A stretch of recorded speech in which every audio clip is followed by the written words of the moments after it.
Alright guys, long time no see. So I've got a little job that I thought I'd make a quick video about. I'd obviously started the job and then realised, it might be interesting for some people out there doing a bit of truck maintenance. So here we are. I'm trying not to show you the workshop. The workshop is literally just full of shit. I've got so many projects going on. So it's a bit of a quick one. I haven't got the mic geared up or anything, so sorry if the quality is a bit shit. What we're going to do is do maintenance and a bit of a rebuild on a Jost fifth wheel. So hang on.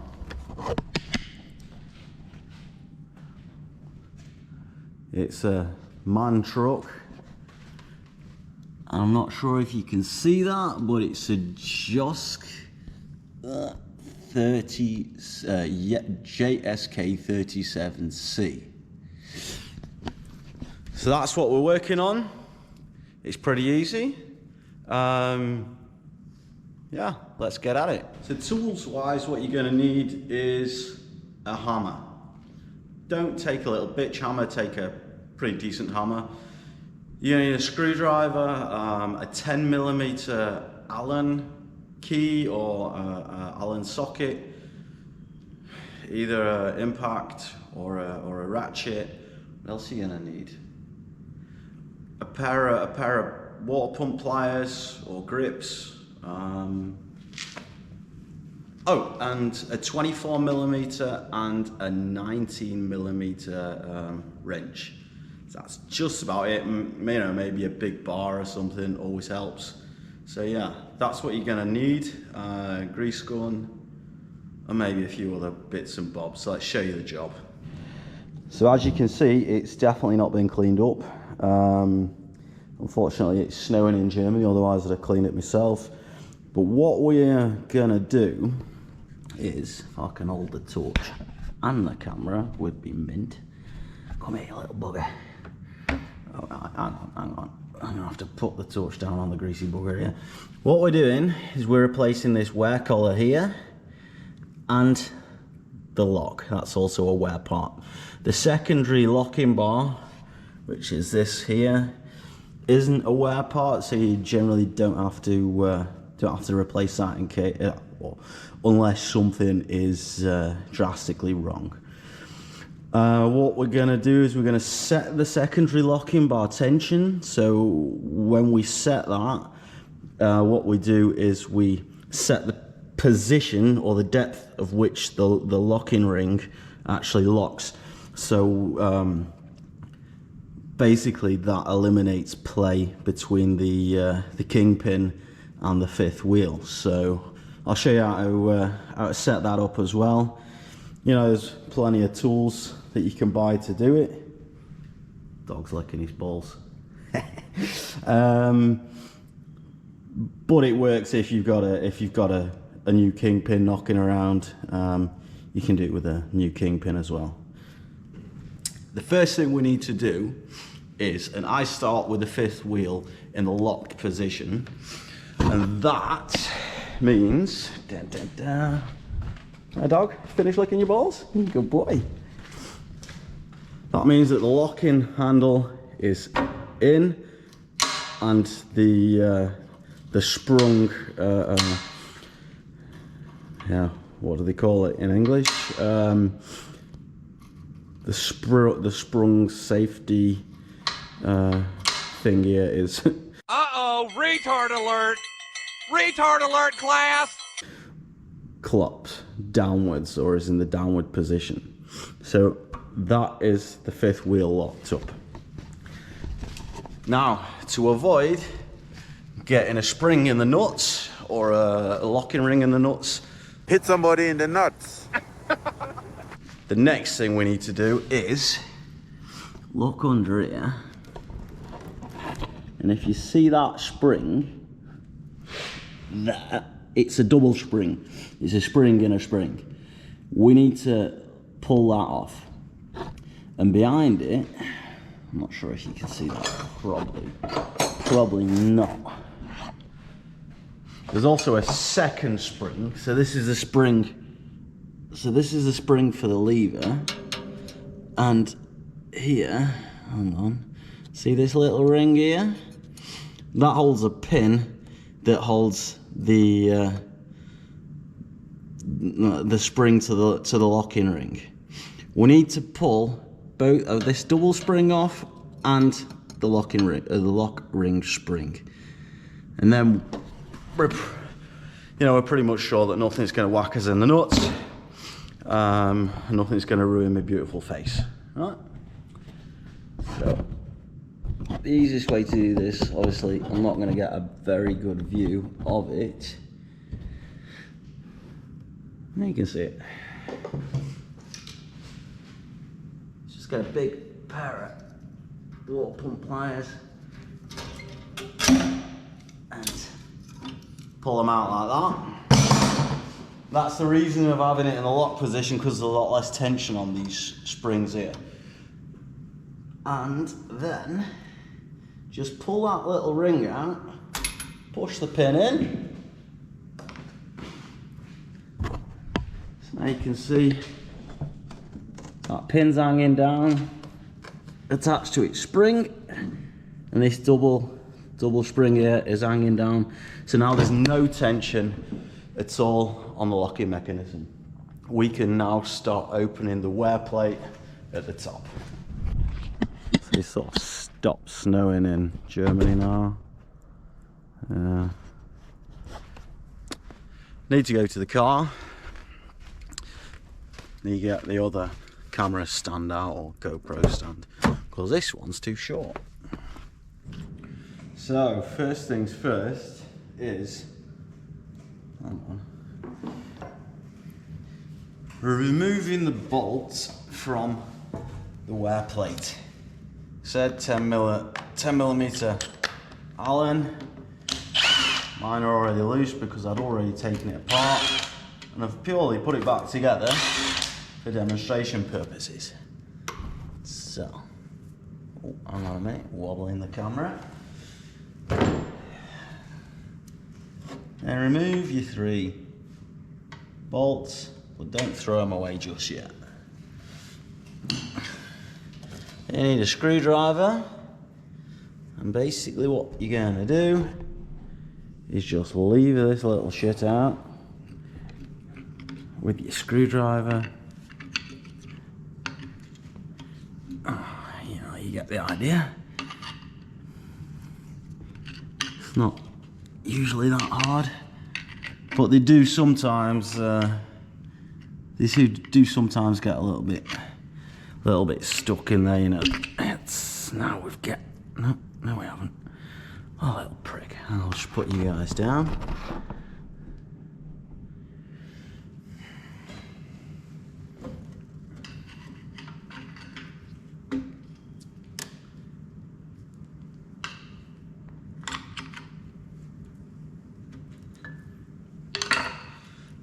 So that is your wear ring.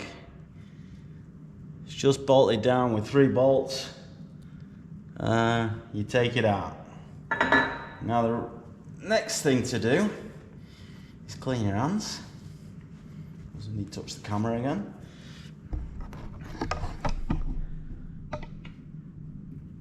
This here is your pivot pin or pivot sleeve, whatever you want to call it. To get that out, just screw in one of your bolts a little bit, a few threads, and it'll just pull right out. Right, now you got that done, you can open your lever with your locking mechanism.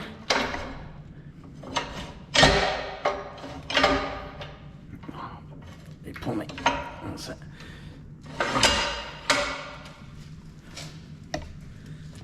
Now you can see the secondary locking bolt, or the secondary locking plate, is pulled back in, and we can now take the lock ring out. Now this is a bit of a fuzzle. You know, sometimes it's a bit of a prick. Now, I generally try and turn it back to itself. And it's harder to do with one hand than two, you know. I know a lot of them guys wear a GoPro on their head,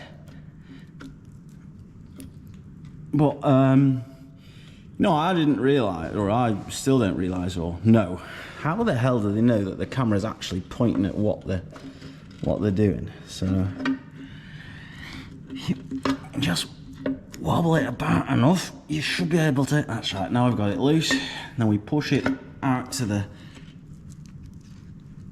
side. At this point, I'll just put you guys down a minute. You sort of gotta go from underneath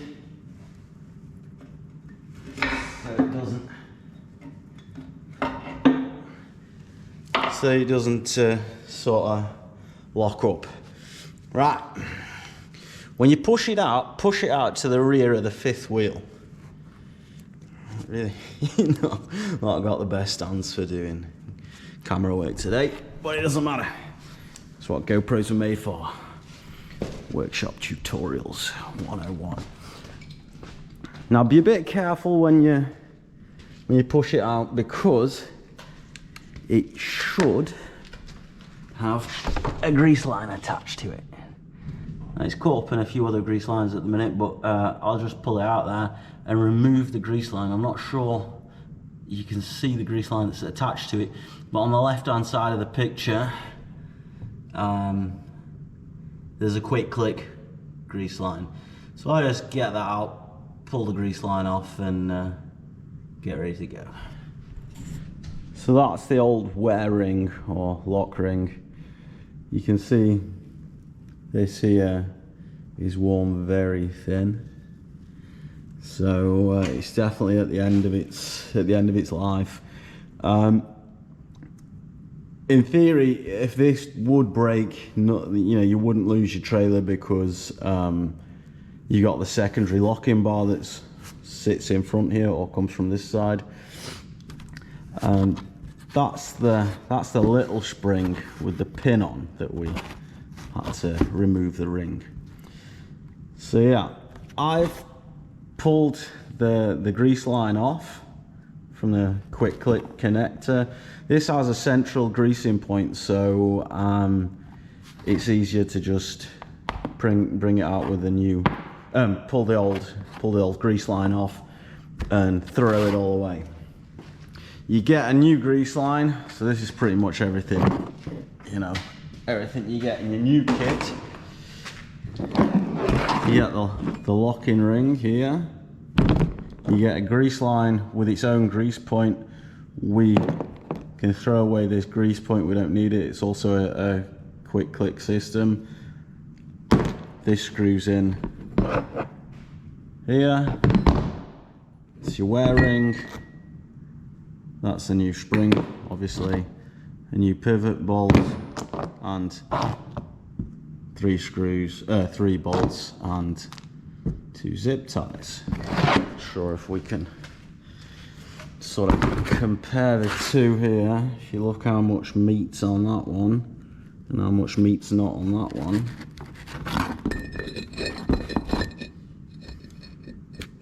If you can just appreciate the amount of wear. And obviously what'll happen is the kingpin will have a lot of wear on it as well. So you'll have a constant shaking back and forth of the kingpin inside the locking ring here, and it's just horrible driving. It can wreck your trucks. It drives like a bag of shite. Right, now I've got the grease line attached to the new locking bolt, got the new spring on, got the pin, the pin attached to the spring. Now I'm going to finger this back in, alright? It's a bit of a bugger. I'll just put you up here to watch. Hang on. Yeah. You'll be alright there. Watching me bust me nuts. Get rid of all this old shit here. screwdriver out the road.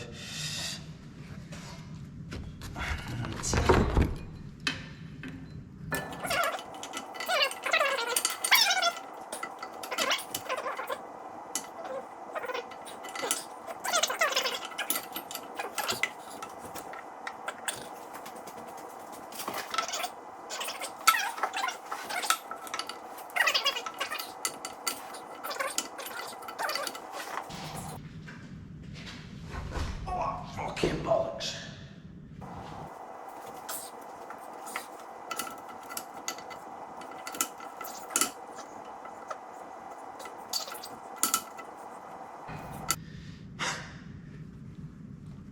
It's a quick job, he says. It's a quick job.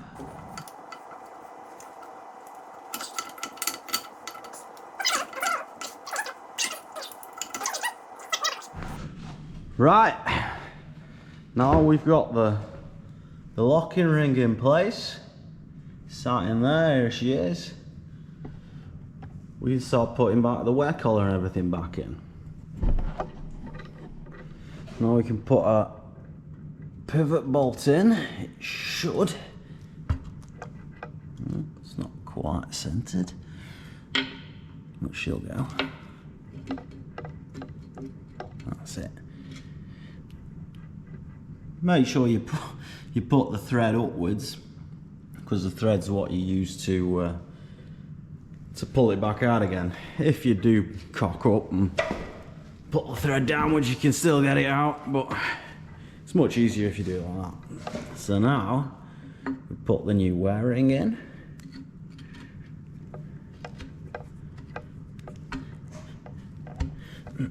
You can just whack it in with your hand.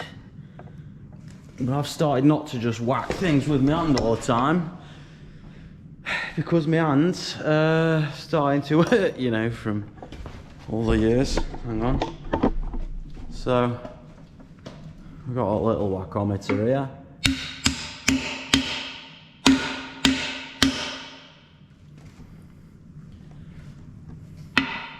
And I need to centre it a bit so that the holes match up better. Right. Looks alright to me.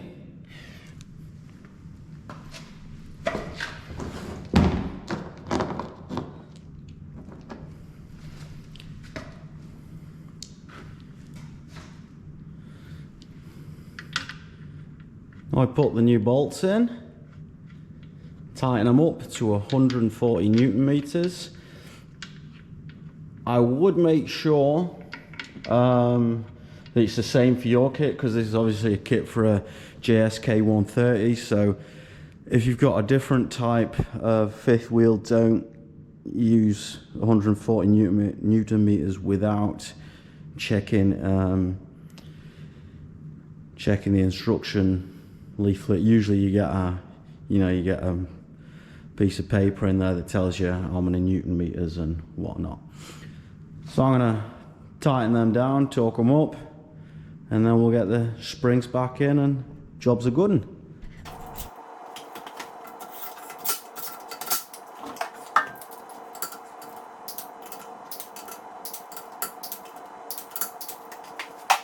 So now we've rebuilt the wear-in parts in the fifth wheel. All that's left to do is adjust the locking mechanism. And what we're doing whilst adjusting the locking mechanism is adjusting the secondary locking bar, how far it can push forwards. What you're going to need is you're either going to need the fifth wheel wear tool or a new kingpin. I use a new kingpin, a 24mm spanner and a 19mm spanner, and the rest's pretty much easy. Now I've got the new kingpin set in there, and I'm using a new kingpin because the trailer that is always run behind this machine is getting a new kingpin. You could always, you know, use the kingpin on your trailer if you're not replacing the kingpin, but bear in mind the wear tolerance of the kingpin's like 2mm, So it's best if you always set it to a new kingpin.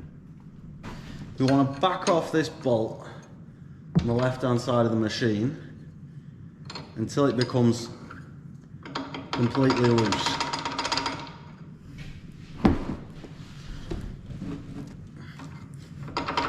And make sure your kingpin's sat in there good. And now the locking bar has pushed over as far as it can go. So we can't lock any tighter. Now you need a bit of room to play on the kingpin. So we fasten this bolt up until you reach contact. Okay? And then just give it maybe like 1.5 turns maximum. So now we've pushed the locking bar a little bit backwards so that we've got a bit of play on the kingpin. And then we just lock this 24mm bolt so it can't adjust itself. And we are done.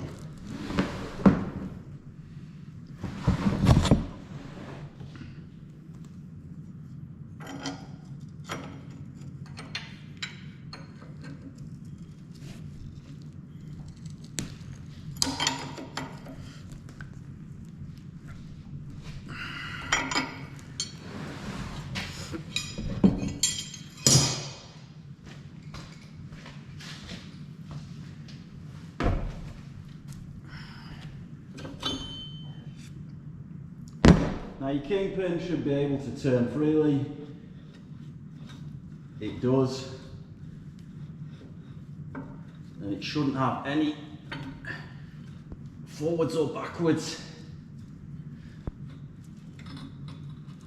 play. So it can move up and down, that's okay, but it can't move forwards and backwards. So that's it. We've replaced the wearing parts. We've adjusted the locking mechanism. And all you need to do is clean your fifth wheel up, grease her up, and get her back trucking, I suppose. Like I say, guys, sorry, the qualities on this one's not going to be mint. Done my best. Quick and primitive. I'm going to go outside, change the kingpin on the trailer. It's now dark. The job should probably, like I say, take about half an hour, 3/4 of an hour at most. Thanks for watching, guys. Catch you later.